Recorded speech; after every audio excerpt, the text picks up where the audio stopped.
বন্ধুসকল নমস্কাৰ এই মুহূৰ্তত আপোনালোকক আহিব লগা 8 পে কমিশনৰ এটা গুৰুত্বপূৰ্ণ ইনফৰমেশন শেয়াৰ কৰিবলৈ বিচাৰিছিলো অৰ্থাৎ স্যালাৰি কিমান হ'ব কৰ্মচাৰীজনৰ হাইয়েষ্ট স্যালাৰি বা মিনিমাম স্যালাৰি কিমানৰ পৰা ষ্টাৰ্ট হ'ব এনেকুৱা কিছুমান গুৰুত্বপূৰ্ণ ইনফৰমেশন আজিৰ এই ভিডিওটোৰ জৰিয়তে আপোনালোকক জনাবলৈ যত্ন কৰিম আৰু এই গুৰুত্বপূৰ্ণ ইনফৰমেশনটো ফাইনেন্সিয়েল এক্সপ্ৰেছ নামৰ এখন অনলাইন নিউজ পেপাৰে প্ৰকাশ কৰিছে তে বন্ধুসকল এই গুৰুত্বপূৰ্ণ ইনফৰমেশনটোলৈ যোৱাৰ আগতে আপোনালোকক এটা সৰুকৈ অনুৰোধ জনাবলৈ বিচাৰিছো যদি আপুনি প্ৰথমবাৰৰ বাবে আমাৰ চেনেলৰ ভিডিওসমূহ চাই আছে অনুগ্ৰহ কৰি চেনেলটো সাবস্ক্ৰাইব কৰি হাতত ৰাখিব কিয়নো চাকৰি জীৱনৰ সৈতে জড়িত বিভিন্ন গুৰুত্বপূৰ্ণ ইনফৰমেশনসমূহ আমাৰ চেনেলৰ মাজেৰে আপোনালোকক জনাবলৈ যত্ন কৰা হয় তে বন্ধুসকল আজিও ব্যতিক্ৰম নহয় এটা গুৰুত্বপূৰ্ণ ইনফৰমেশন আপোনালোকৰ সন্মুখত হাইলাইট কৰি ৰাখিছো চাওক দেখাবলৈ যত্ন কৰিছো এইবাৰ 5 6 7 পে কমিশনৰ দৰে নহয় এইবাৰ 8 পে কমিশন হ'ব বহুত বেলেগ আৰু এই গুৰুত্বপূৰ্ণ ইনফৰমেশনটোৰ হেডলাইনটো তেওঁলোকে এনেকৈ প্ৰকাশ কৰিছিল দেখাবলৈ যত্ন কৰিছো চাওক How 567 Pay Commission changed government employee salaries projected pay revision by 8 Pay Commission. Kenekoi 567 number Pay Commissionot সরকারি কৰ্মচাৰীৰ স্যালাৰি সমূহ হলনি হৈছিলে আৰু 8 পে কমিশনত কেনেকুৱা প্ৰজেক্ট কৰা হৈছিলে এই গুটি ইনফৰমেশন সমূহ আজিৰ এই ভিডিওটোৰ জৰিয়তে আপোনালোকে জানিবলৈ সক্ষম হ'ব আৰু ইনফৰমেশন সমূহ যিখিনি গুৰুত্বপূৰ্ণ সেইখিনিকে আপোনালোকক হাইলাইট কৰিম আজিৰ এই ভিডিওটোৰ জৰিয়তে changes in salaries and pensions by 567 pay commission 567 pay commission কেনেকৈ চেঞ্জেস হৈছিলে হেতু সৰু সৰুকৈ সমুসমুকৈ এটা আভাস দিছে আৰু কিয় আভাস দিছে আপোনালোকে পাছত গম পাব কাৰণ এনেই দিয়া নাই এটা অৰ্থ লৈ দিয়া হৈছে ইয়াতে দেখাবলৈ যত্ন কৰিছো চাও 5 পে কমিশন টু 1996 ৰ জানুৱাৰীৰ পৰা ষ্টাৰ্ট কৰা হৈছিল আৰু তেতিয়াৰ মিনিমাম বেসিক স্যালাৰি আছিল 2750 টকা 6 নম্বৰ যেটো পে কমিশন হৈছিল হেতু আগষ্ট 2008 চনৰ পৰা ষ্টাৰ্টিং হৈছিল মিনিমাম বেসিক স্যালাৰি আছিল 7000 টকা আৰু এই 6 নম্বৰ যেটো পে কমিশন হৈছিল সেই পে কমিশনৰ পৰা এটা নতুন শব্দ লক লাগিলে চাওক দেখাবলৈ যত্ন কৰিছো ফিটমেন্ট ফ্যাক্টৰ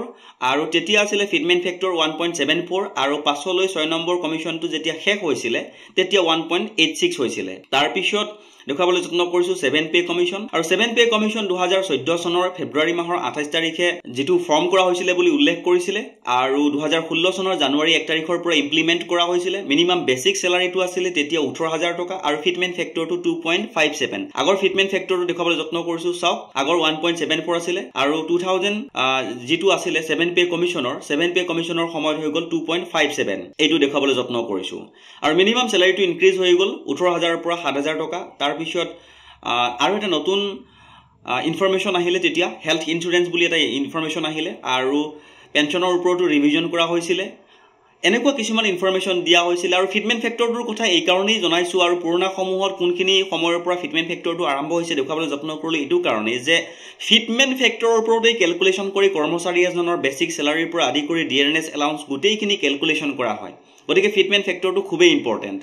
আৰু গুৰুত্বপূৰ্ণ ইনফৰমেশনটো এতিয়া দেখাবলৈ যত্ন কৰিছো চাওক লুকিং এহেড 8 পে কমিশনৰ কি প্ৰজেক্ট লোৱা হৈছে এটো এটা ডাঙৰ কথা আৰু এটো ইনফৰমেশন জনাবলৈ যত্ন কৰিছো চাওক 8 pay commission is expected to be set up in 2026 while details are still awaited as the center is still to make any formal announcement on it তে বন্ধুসকল 2026 ত 8 পে কমিশন এক্সপেক্ট কৰা হৈছে আৰু খুব সোনকালে কেন্দ্ৰই ইয়াৰ ওপৰত এটা এনাউন্সমেন্ট দিব বুলি আশা কৰি থকা হৈছে আৰু প্ৰজেক্ট সমূহ দেখাবলৈ যত্ন কৰিছো চাওক স্যালাৰি ইনক্ৰিজেস কিমান হ'ব বুলি তেওঁলোকে উল্লেখ কৰিছে a potential 20 to 35% increase in salaries with level 1 salaries possibly raising 34560 and